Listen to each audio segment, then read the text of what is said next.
menyiapkan barisannya. Pemimpin upacara memasuki lapangan upacara.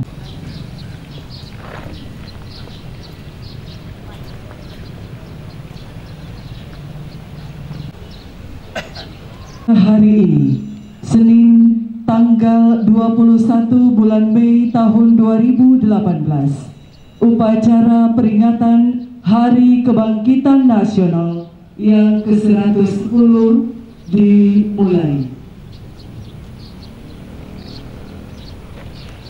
Rektor Universitas Tadulako selaku pembina upacara menempati mimbar upacara.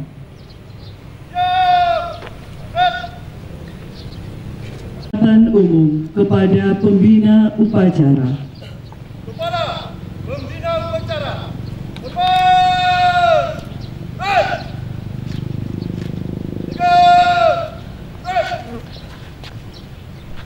Laporan pemimpin upacara.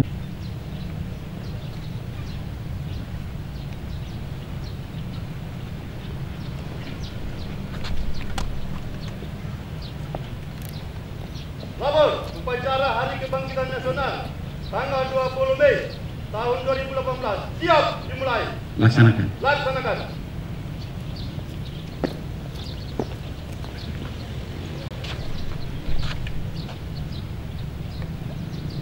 Kibaran bendera merah putih.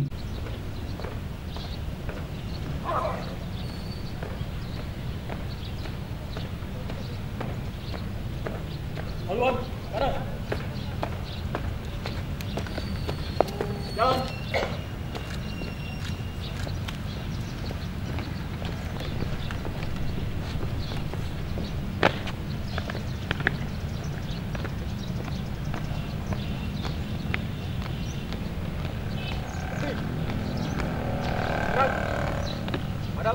Hadap, kanan.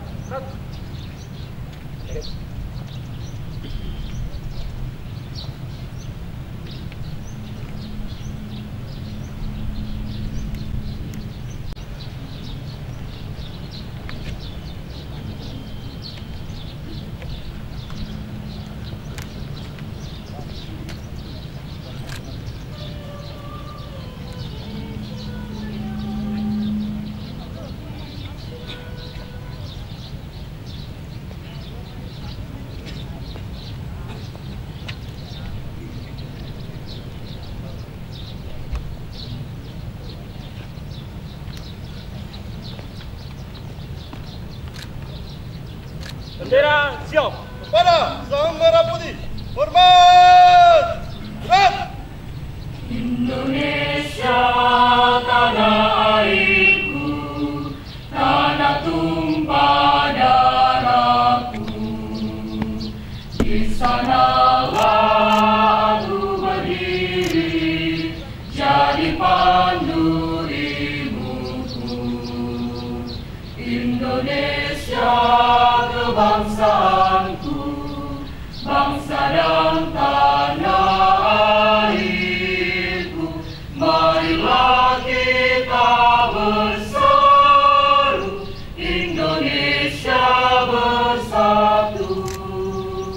Hiduplah tanahku, hiduplah negeriku, bangsaku, rakyatku semuanya. Bangunlah jiwanya, bangunlah badannya untuk Indonesia Raya. Indonesia Raya, merdeka, merdeka, tanahku, negeriku yang ku cinta. Indonesia Raya, merdeka, merdeka, hiduplah Indonesia Raya. Indonesia Raya, merdeka, merdeka, tanahku, negeriku yang ku cinta. Indonesia Raya, merdeka, merdeka, hiduplah Indonesia Raya.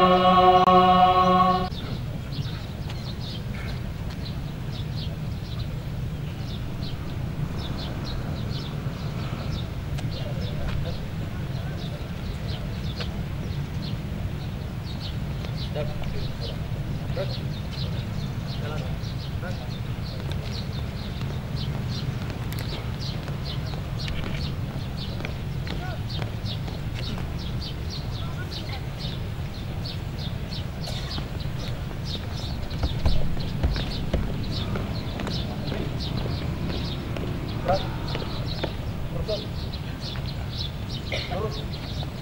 merah, merah, cepat, gerak, tegak, gerak, balik kanan, haluan, jalan.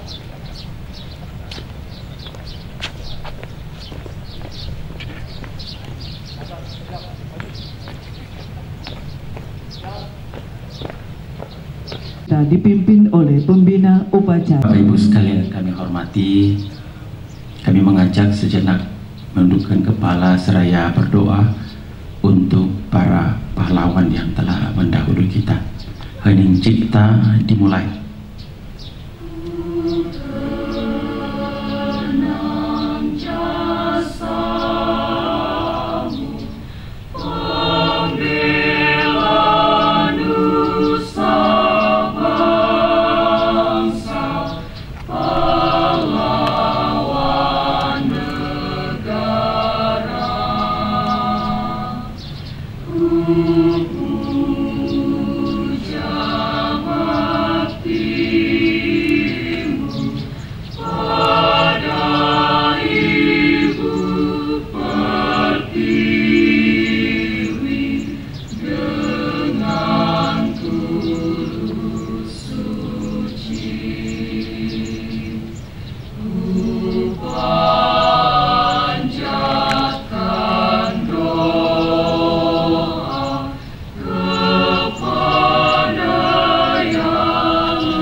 Selesai. Pancasila diikuti seluruh peserta upacara. Pancasila. 1. Ketuhanan yang Maha Esa. 2. Kemanusiaan yang adil dan beradab. 3. Persatuan Indonesia. 4. Kerakyatan yang dipimpin oleh hikmat kebijaksanaan dalam permusyawaratan perwakilan. 5. Keadilan sosial bagi seluruh rakyat Indonesia.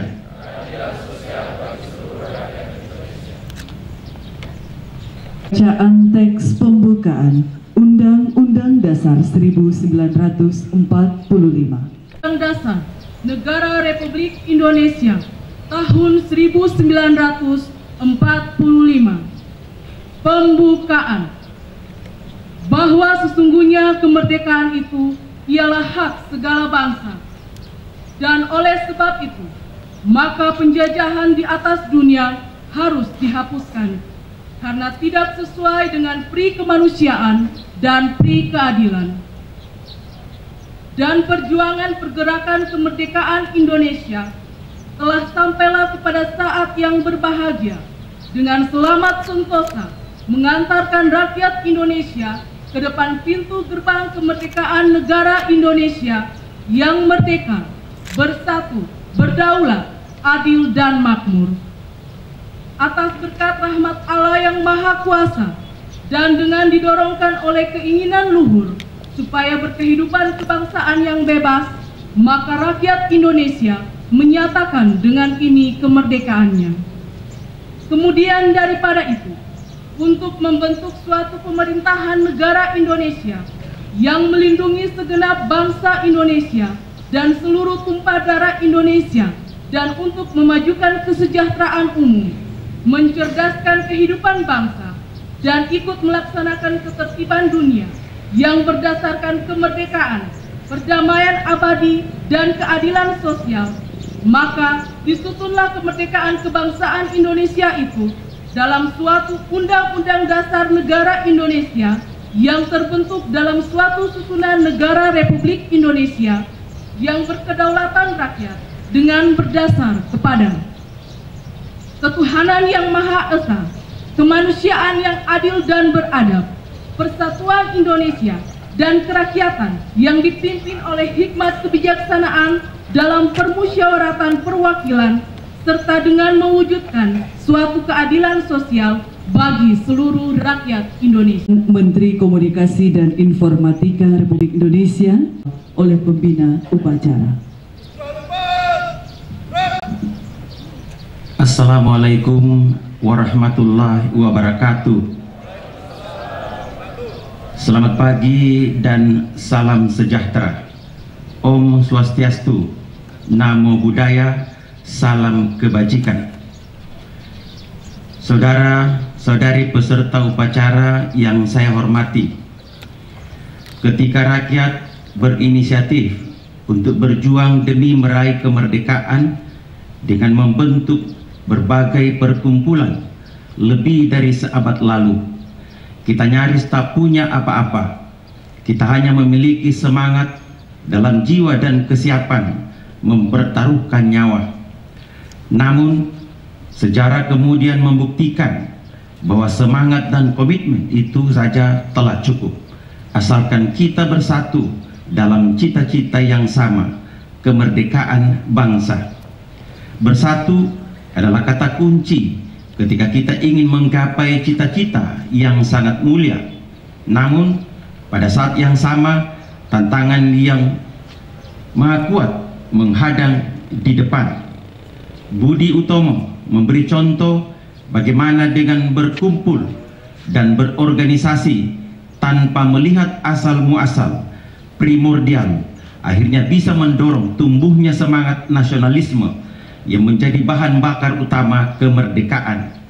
Budi Utomo menjadi salah satu penanda utama bahwa bangsa Indonesia untuk pertama kali menyadari pentingnya persatuan dan kesatuan. Presiden pertama dan proklamator kemerdekaan Republik Indonesia, Soekarno, pada peringatan Hari Kebangkitan Nasional tahun 1952 mengatakan bahwa pada hari itu kita mulai memasuki satu cara baru untuk melaksanakan satu ide, satu naluri pokok daripada bangsa Indonesia. Naluri pokok ingin merdeka, naluri pokok ingin hidup berharkat sebagai manusia dan sebagai bangsa. Cara baru itu ialah cara mengejar sesuatu maksud dengan alat organisasi politik, cara berjuang dengan perserikatan dan perhimpunan politik, cara berjuang dengan tenaga persatuan. Para pendahulu yang berkumpul dalam organisasi-organisasi seperti Budi Utomo memberikan yang terbaik bagi terbentuknya bangsa melalui organisasi, bukan pertama-tama dengan memberikan harta atau senjata, melainkan dengan komitmen sepenuh jiwa raga. Dengan segala keterbatasan sarana dan prasarana saat itu, mereka terus menghidup-hidupi api nasionalisme dalam diri masing-masing. 110 tahun kemudian, bangsa ini telah tumbuh menjadi bangsa yang besar dan maju, sejajar dengan bangsa-bangsa lain. Meski belum sepenuhnya sempurna, rakyatnya telah menikmati hasil perjuangan para pahlawannya berupa meningkatnya perekonomian, kesehatan, pendidikan, dan sebagainya. Keringat dan darah pendahulu bangsa telah menjelma menjadi hamparan permadani, peri kehidupan yang nyaman dalam rengkuhan kelambu kemerdekaan.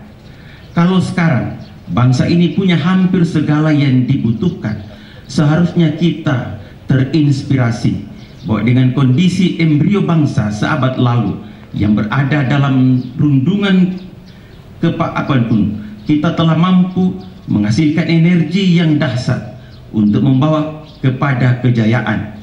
Apalagi kini ketika kita jauh lebih siap, tak berkekurangan dalam sumber daya alam dan sumber daya manusia. Saudara-saudari sebangsa dan setanah air, butir kelima dari nawacita Kabinet Presiden Jokowi dan Wakil Presiden Yusuf Kalla berisi visi untuk meningkatkan kualitas hidup manusia Indonesia melalui peningkatan kualitas pendidikan dan pelatihan. Pada awal tahun ini, visi tersebut mendapat penekanan lebih melalui amanat Presiden Joko Widodo yang menyatakan bahwa pemerintah akan meningkatkan pembangunan sumber daya manusia pada tahun 2019, melanjutkan percepatan pembangunan infrastruktur yang menjadi fokus pada tahun-tahun sebelumnya. Melalui pembangunan manusia yang terampil dan terdidik, pemerintah ingin meningkatkan daya saing ekonomi dan secara simultan meningkatkan kapasitas sumber daya manusianya. Bayangkan jika kita sepenuhnya berhasil membangun sumber daya manusia unggul dari 260-an juta lebih penduduk negeri ini, bercermin dari keberhasilan Budi Utomo, nasionalisme mulai dengan segelintir orang seabad lalu, maka apa jadinya jika seluruh sumber daya manusia unggul kita saat ini berhimpun dalam ide nasionalisme yang sama, dalam cita-cita untuk kejayaan bangsa yang sama. Kekayaan alam merupakan sumber daya yang terbatas, butuh segudang prasyarat untuk bisa dieksploitasi, dan seluruh ada limit untuk menggenjot pemanfaatannya. Sedangkan sumber daya manusia kita menyediakan kapasitas dan kapabilitas yang sangat luas untuk dikembangkan. Kebangkitan sumber daya manusia Indonesia secara bersama-sama dan kompak tanpa terdistraksi oleh godaan-godaan yang lain kontraproduktif akan membawa kepada kejayaan bangsa, selain secara otomatis bagi individu-individunya itu sendiri. Oleh sebab itu, tema pembangunan sumber daya manusia memperkuat pondasi kebangkitan nasional Indonesia dalam era digital.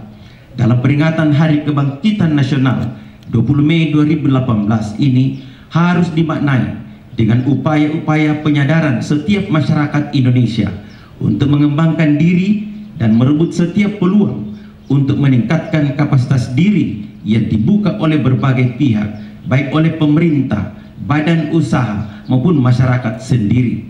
Pengembangan kapasitas sumber daya manusia juga harus diletakkan dalam konteks pemerataan, dalam pengertian kewilayahan, agar bangsa ini bangkit secara bersama-sama dalam kerangka kebangsaan Indonesia.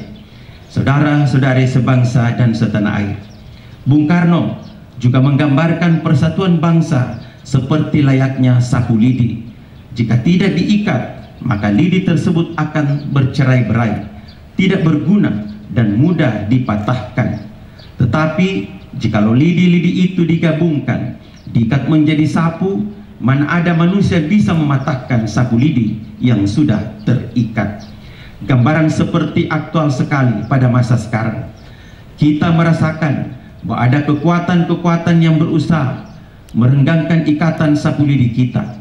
Kita disuguhi hasutan-hasutan yang membuat kita bertikai dan tanpa sadar mengiris ikatan yang sudah puluhan tahun menyatukan segala perbedaan tersebut. Padahal inilah masa yang sangat menentukan bagi kita. Inilah era yang menuntut kita untuk tidak buang-buang waktu demi mengejar ketertinggalan dengan bangsa-bangsa lain. Momentum sekarang ini menuntut kita untuk tidak buang-buang energi, untuk bertikai dan lebih fokus pada pendidikan dan pengembangan manusia Indonesia.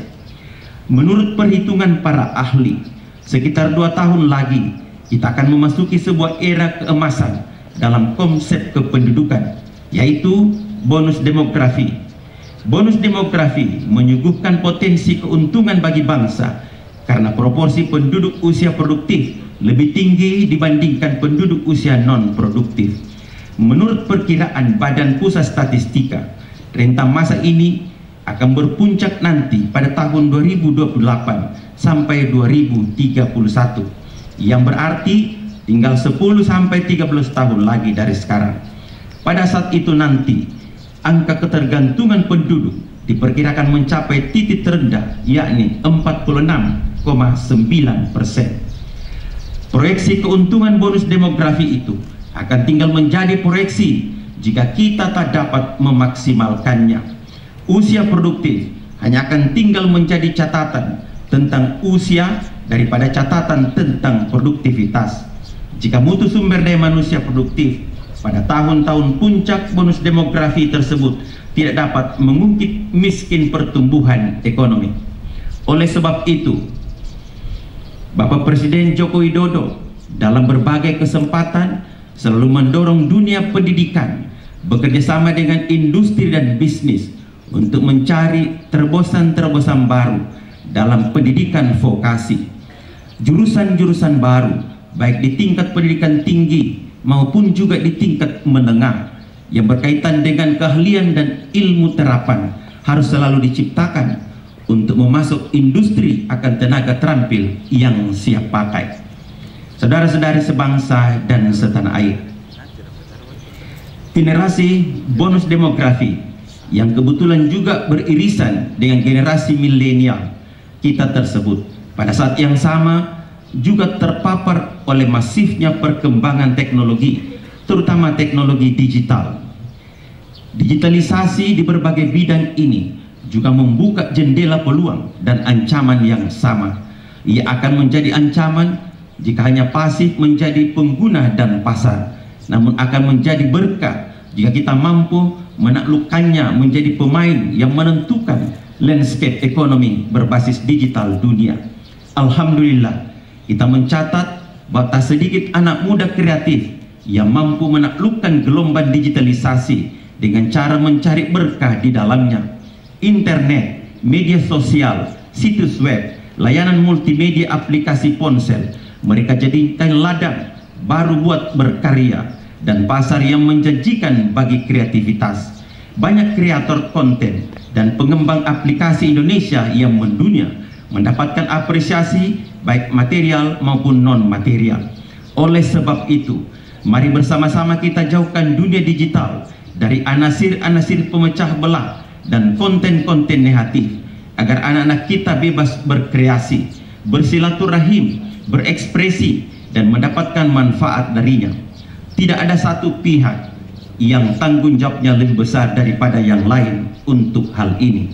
Pepatah Aceh mengatakan, pikulan satu dipikul berdua, rapat-rapat seperti biji timun suci.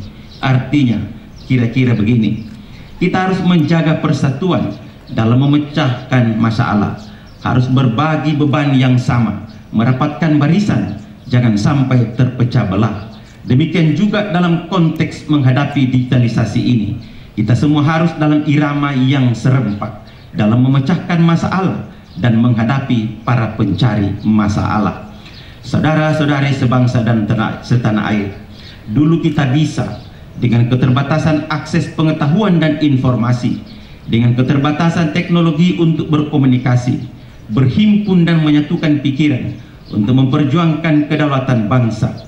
Seharusnya sekarang kita juga bisa sepikul berdua menjaga dunia yang serba digital ini agar menjadi wadah yang kondusif bagi perkembangan budi pekerti yang seimbang dengan pengetahuan dan keterampilan generasi penerus kita. Selamat Hari Kebangkitan Nasional ke-110. Mari memaknai peringatan tahun ini di lingkungan kita masing-masing, sesuai lingkup tugas kita masing-masing, untuk semaksimal mungkin memfasilitasi peningkatan kapasitas sumber daya manusia, terutama generasi muda yang akan membawa kepada kejayaan bangsa di tahun-tahun mendatang. Terima kasih, bangsa yang bangkit Indonesia. Wassalamualaikum warahmatullahi wabarakatuh. Om Santi Santi Santi Om. Jakarta, 20 Mei 2018. Menteri Komunikasi dan Informatika Republik Indonesia, tertanda Rudiantara. Bagimu negeri dan satu nusa, satu bangsa.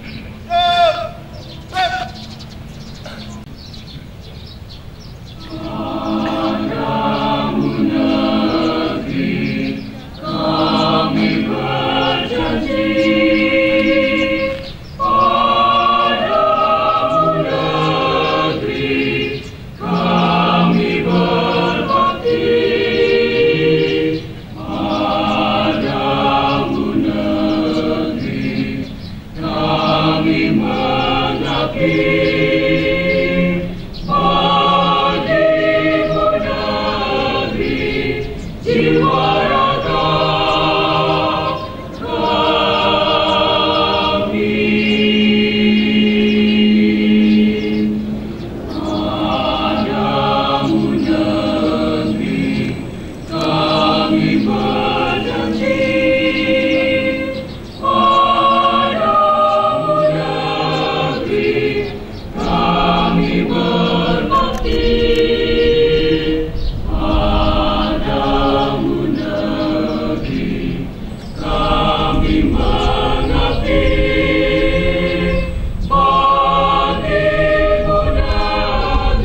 Lapor, secara telah selesai. Laporan selesai. Kembali ke tempat, bubarkan. Bubarkan.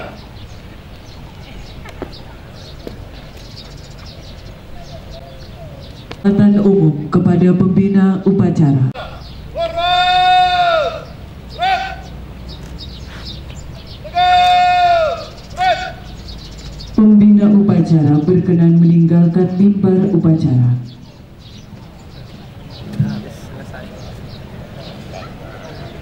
Barisan dibubarkan.